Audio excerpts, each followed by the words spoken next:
He was a smooth and graceful presence in the NBA. During his 12 seasons with the San Antonio Spurs, he was one of the most awesome scoring machines in operation, winning 4 scoring titles in his career. He ran with such cool precision that he earned the nickname the Iceman. His name, George Gervin. Today on Greatest Sports Legends, host Michael Jordan met up with a man who once dazzled the NBA with his many moves. His name is George Gervin. And during his career with the San Antonio Spurs, he overwhelmed many opponents with his repertoire of shots. As Michael Jordan found out, George had an unlimited arsenal of weapons. He could go to his left or his right and make the running hook shot as easily as he makes his patented underhand finger roll. George, the Iceman Gervin, certainly left his mark in the NBA.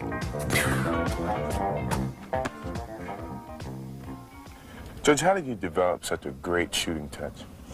Well, when I was back in high school, this janitor, a friend of mine named Mr. Winters, he made me a proposition. He said if I swept the floors, then I could stay and shoot around until he left, and which was usually about 10, 11 at night. And that's why I used to take advantage of shooting the ball 400, 500 times a day. And I think that what really makes me what I was in the past, in the pros, was having that opportunity to practice and getting everything down patented. George Gervin, the Iceman.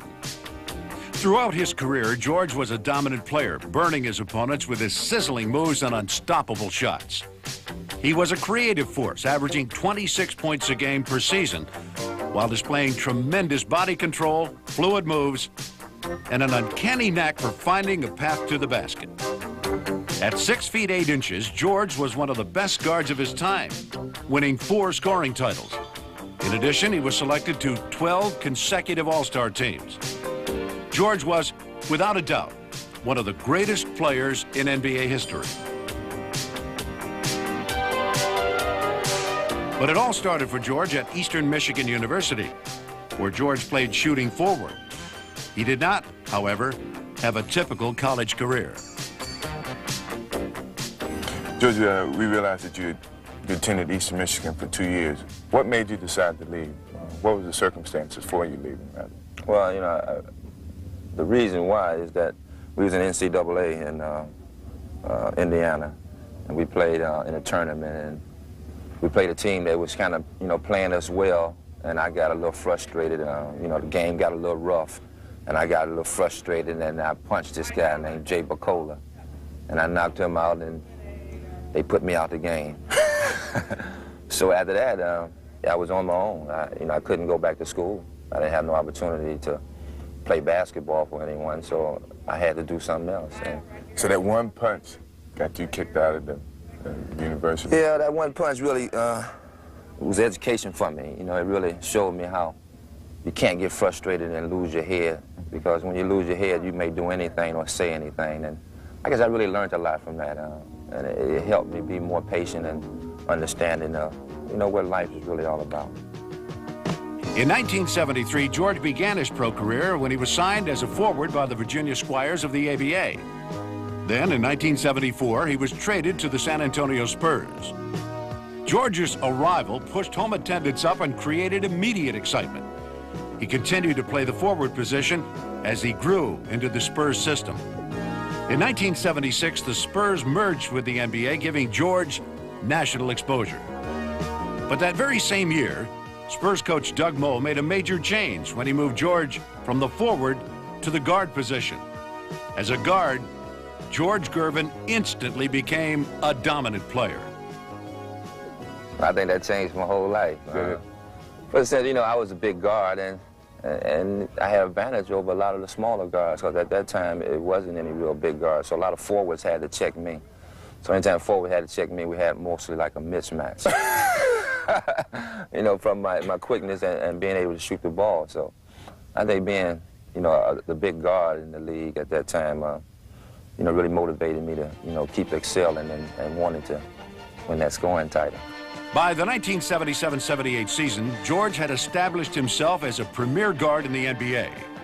With his near-perfect outside shooting touch and his ability to go one-on-one, George was nearly unstoppable.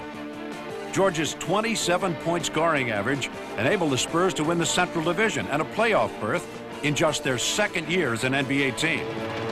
But the highlight of the season had to be George's quest for a scoring title. In the last game of the season, George needed 59 points to beat out David Thompson for the honor. In a display of incredible determination, George went all out, scoring seemingly at will. By game's end, George had done it.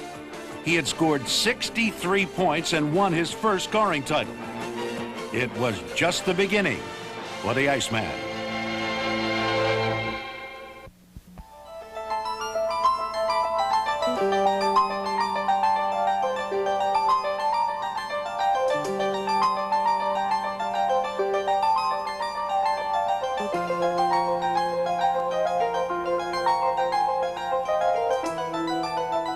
You know, George, you were not known as a fast player, but yet you had that quick first step. Is that something that you utilized to beat the defender? Yeah, of course, man. You know, having that first step gave me an opportunity to really get all my shots off. And being able to use that first step going both ways, you know, really make your defender wonder what you're going to do. And it gave me an opportunity of having that first step to really get my jump shot off. I think that helped my jumper a great deal. After you won your first scoring title, did you find defenders gunning for you a little harder? Oh, yeah, I think, you know, it worked on both ends. It made me work harder offensively, and it made the defender really try to, you know, stop me. So that's where the competition came in, and I think that what motivated me to want to keep scoring because so many guys was trying to stop me. Despite the determined efforts of opposing defenders, George Gervin continued to roll through the NBA. In the 1978-79 season, he enjoyed his best year yet. His scoring average soared to 30 points per game, good enough for George to capture his second scoring title in as many years. Clearly, one of the game's most popular players, George was the top vote getter for that year's All-Star game. Playing for a team that averaged 119 points per game, the Iceman became the first guard to win the scoring title 2 consecutive years. Certainly, George was an offensive model for an offensive-minded team. In the late 70s, the Spurs under Doug Moe were really a fun team to watch. Not much on defense, but plenty on offense. Well, nobody really paid no attention to our defense because our offense was our defense. You know, we ran up and down that floor so much and scored on so many people that they had to find a way to really move up their offense to compete with us, and it wasn't about defense. You know, defense is good, but you need somebody to score. And, you know, San Antonio Spurs was a scoring machine. That's all we did was score. Run and gun. In the late 1970s, the San Antonio Spurs were an offensive powerhouse. They were consistently #1 in league scoring, a team always on the move. Their impressive ball handling and effective passing created a lightning-quick attack, which left opponents dizzy. The Spurs' philosophy on offense was simple: score so many points that the other team couldn't possibly keep up. They were the ultimate run-and-gun team, and George Gervin was their most lethal weapon.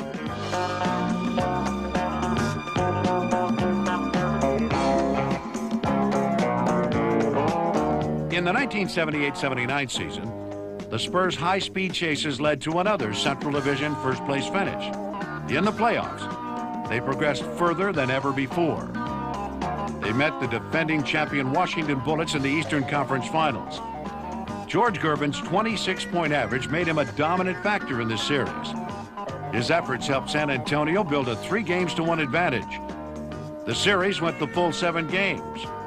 And in the deciding contest, George scored an amazing 42 points. Despite his performance, the Spurs lost the series to the Bullets. You know, Washington Bullets back at that time was, you know, tough. And I think they went on that year and won the championship. It was just something that we couldn't get over. You know, we had the advantage, and I think we took them for granted because we was up 3-1. And you can't take anybody for granted in basketball. It's never over till the fat lady sing. And that's what their theory was, and that's what they wanted with. That same year, you were the top vote getter for the NBA All-Star game. Certainly the public recognized you as a winner. Well, that was a great thrill for me when the fans voted me as such. I think that meant a lot for me, and that carried me a long way. And I guess that instilled in me to continue what I was doing, and that's, with playing with all my heart. I love the game with all my heart, and it meant something to me. So that's how I played it, like I loved it.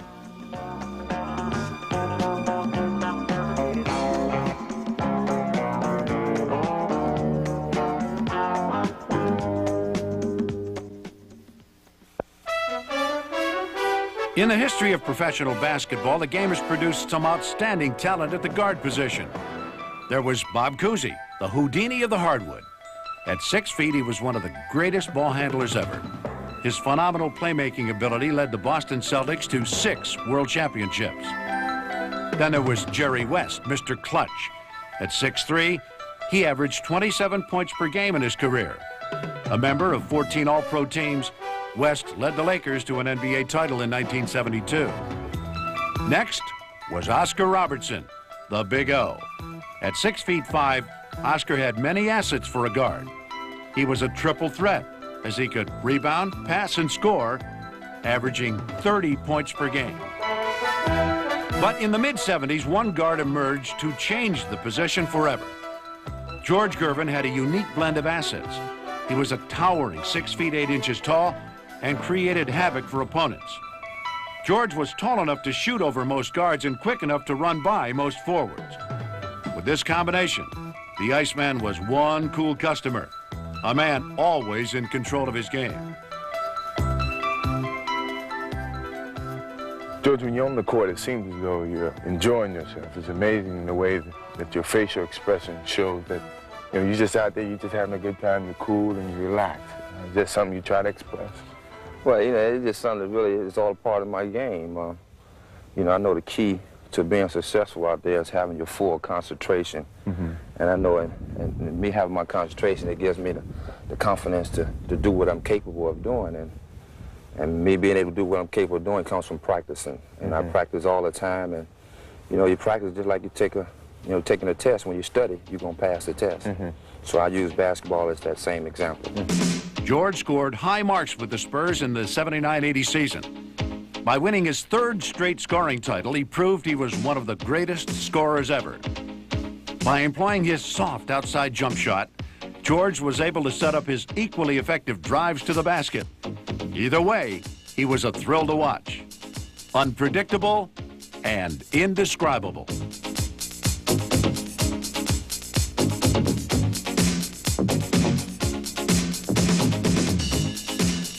There was little doubt George was a pivotal component to the Spurs' attack. As team captain, he was their floor leader, setting up strategy and helping out his teammates when game pressure demanded he come up with that little bit extra. At the end of a game, when it's crunch time, you're proven to be one of the best clutch players in the league. What is your mental attitude at that time? Well, I guess, it really on how the conditions of the game are.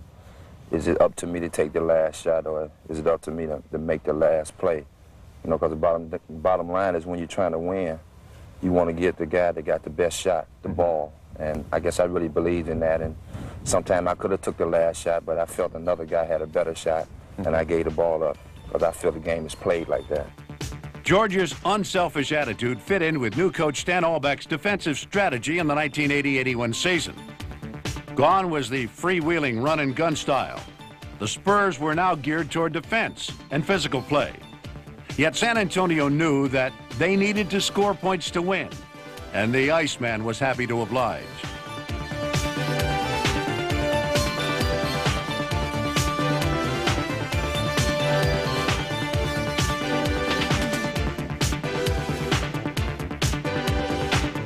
With a 32-point average, George won his 4th scoring title in 1982. George now owned more scoring titles than anyone but Wilt Chamberlain. George Gervin created a lot of excitement for the Spurs fans. But one man can't do it all. And although the Spurs came close several times during George's career, they never found the ingredients needed to attain the most coveted award in basketball, an NBA title. But it just wasn't in our destiny. That's the only answer I can come up with. we did all the things it takes to get there, but you know, once you get there, you got to do something special. And I don't think we did the special things to win it all. Well, the San Antonio fans really supported the Spurs, especially you, the Iceman. It seems though that you and the fans really had a great relationship. Well, yes, I did kind of have a special relationship with the fans, and it grew over the years. You know, I was there 12 years, and I came there as a 19-year-old kid, so I was hungry, but I was always willing to learn. So we just got along very well. They supported me every year, and then once you see somebody for a long time, you kind of get used to them.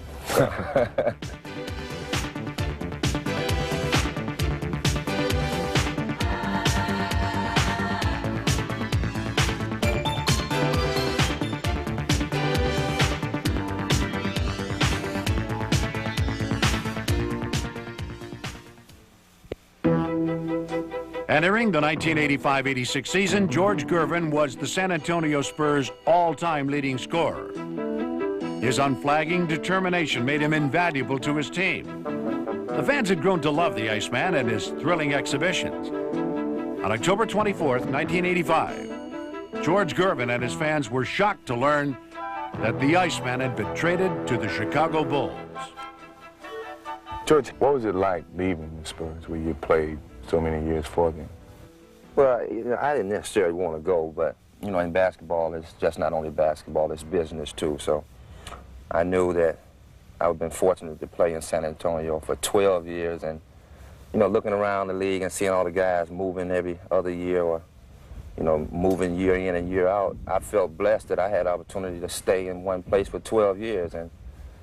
And in that situation, I just had to understand that it was time for me to go. So I elected to come down there where another superstar was within yourself and enjoy the opportunity I had playing with you. While having a chance to play with a talent like Michael Jordan, George enjoyed a fine year with the Chicago Bulls. He played in all 82 games and averaged 16 points per game. That season would be the Iceman's final year in the NBA.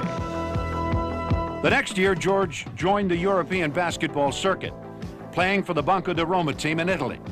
Fans grew to love the man they called Italian Ice. I had a great time. You know, it was a great experience for me and my family. A lot of that came out for the best for me. I think it gave me a year to come down from the NBA and relax and be in the frame of mind I am now, and that's satisfied and appreciate what I have done. George, what part of the game will you think you missed the most? I guess really the most part is just being around the guys and living that life. The game itself, you know, it's something special going to always be in my heart. I guess when you was as successful as I was individually, you can't walk away from it and don't have to look back. George, I want to thank you for coming to La Casa and sharing with us your career, and I think that everyone's going to appreciate what you have set for the NBA and the path that you have set for the NBA. Thanks again. Hey, thank you, Michael Jordan. You're definitely one of my best. All right. George Gervin, one of the most electrifying players in NBA history. His list of achievements includes 4 scoring titles, a 26-point-per-game scoring average, and a dozen All-Star appearances. George Gervin, the Iceman, one of the coolest men on the court.